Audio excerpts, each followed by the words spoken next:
Hi guys, I'm Cristiano Nogueira and welcome to Northeast Brazil. Well, this is also my first video in English, so please bear with me.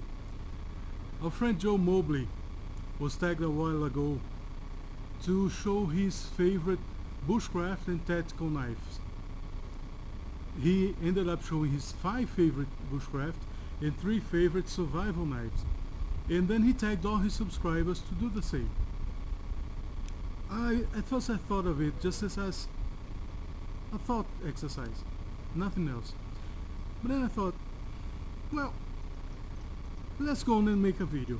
I make the video in Portuguese for the Brazilian audience, and then I made the video in English for you guys to kind of pay back for everything I've been learning from you guys over the years.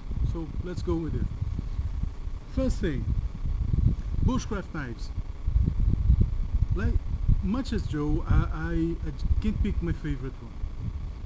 I've got almost 300 blades and all of them are nice, and so what I did, I picked up the 5 blades I most often go to craft some bushes, as Christina says.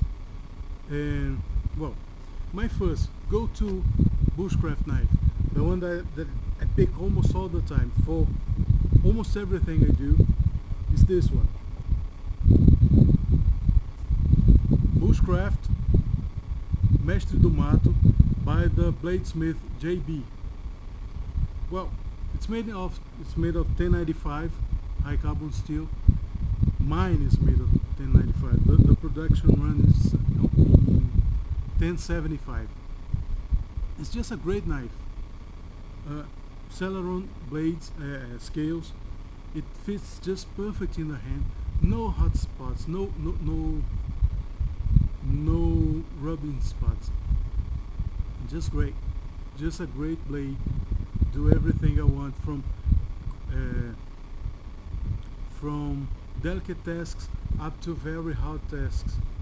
This tree behind me is an algaroba.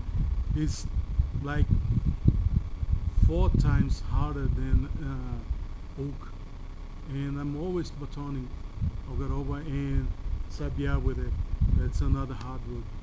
And actually, our woods are way harder than you guys have in the US.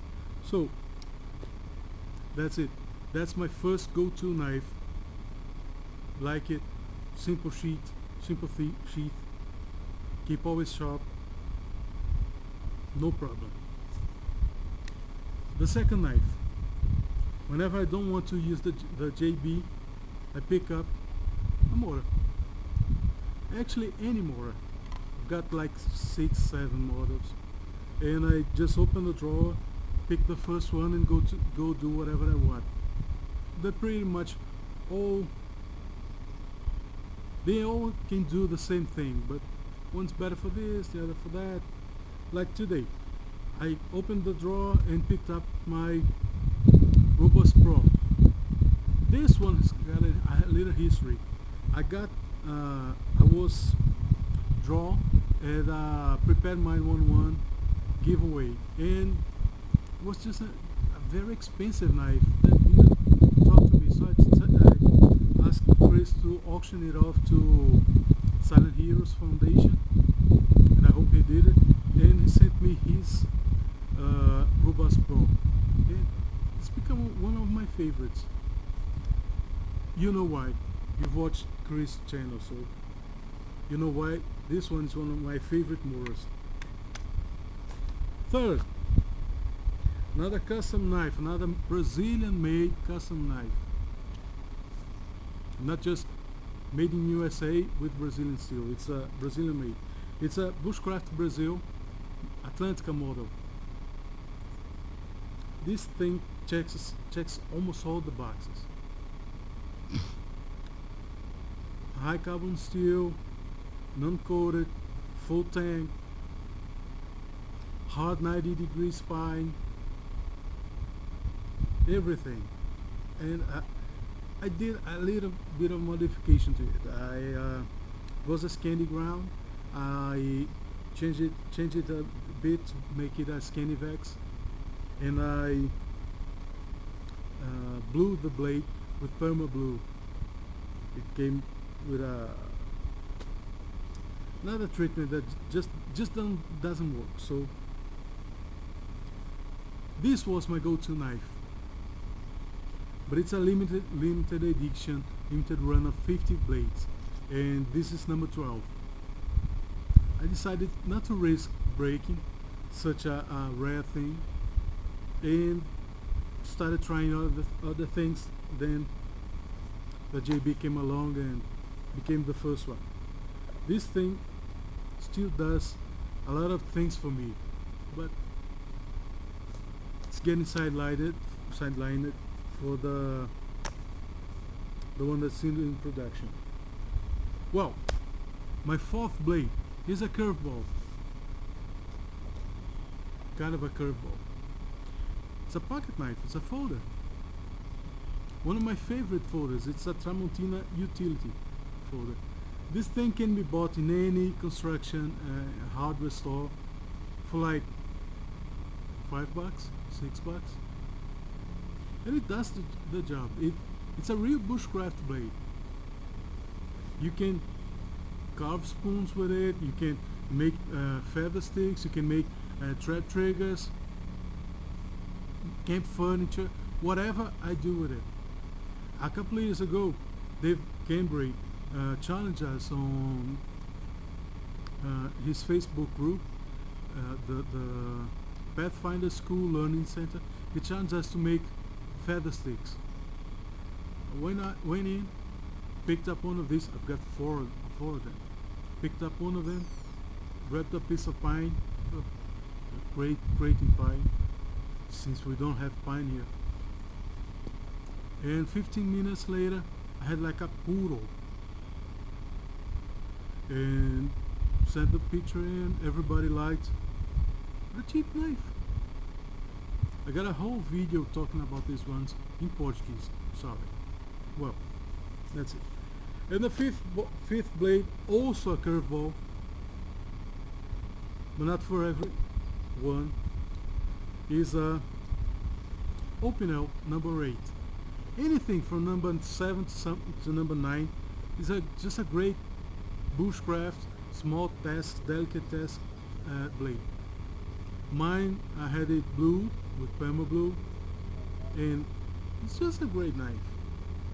You can't ask for anything from a folder, but you can ask for a lot from an Opinel, and this one really does deliver. Okay. Well, these are my bushcraft blades. Now for the tactical. Just like Joe, I don't do tactical. I'm not an English knight. I don't wear armor. I'm not trained in knife fighting, so I don't do tactical blades, tactical anything. So I went for my survival knives. You know, the best survival knife is the one that's on you when you're in trouble. But since there's this category for knives, I picked up a few that fit that category, right? This is a Atrox made by bladesmith in Rio de Janeiro called Fábio Souza. I'll leave links to his website in the description box below. This thing's got micarta handles and a Teflon coated blade. Right. Teflon coating doesn't check the box of uncoated blade. But hey, I want a blade that's protected whenever I am, wherever I am, whenever I am, that I don't have oil to put on it. So this blade's protected. This handle is protected. With the Teflon coating, it slides easier through wood and it batons great. So this would be my go-to blade for survival. if I were in that scenario where my canoe spills over and all I have left is what's on me, I'll have this thing on my hip. And on the sheet there's a great pocket where I put a small waterproof case with a big lighter, some fire starting material, and water procurement and purification stuff. Also, all my main blades have a ferro rod attached to the sheath, and I've got one on me too, so moot point. The second one is also a custom blade. This one is real custom. This one was made by a bladesmith from Minas Gerais, from São Paulo actually, called Pedro Lopes. This is a revamping of the Falcon Even A1. This is just a great blade, but turns like nobody's business. It's got Celeron scales that you just can't hurt these ones, and just a great blade. Checks all the boxes, does everything you want. Has a nice hammer on the pommel to crush nuts and whatever. I've got a video reviewing it. It's in Portuguese, but you can check it out. And also, on the sheath, there's a ferro rod, fire starting material, and water procurement and right, guys. And the last one in our survival knife series is the BK14. Just can't go wrong with it. A BK11 blade, SE Zula handle, nice, ergonomic, light. Neck knife with a paracord lanyard. And ferro rod, rubber inner tube for fire starting, water procurement and filtration stuff in the back. This one also had a flashlight, but I had to remove it because the battery went dead and leaked inside.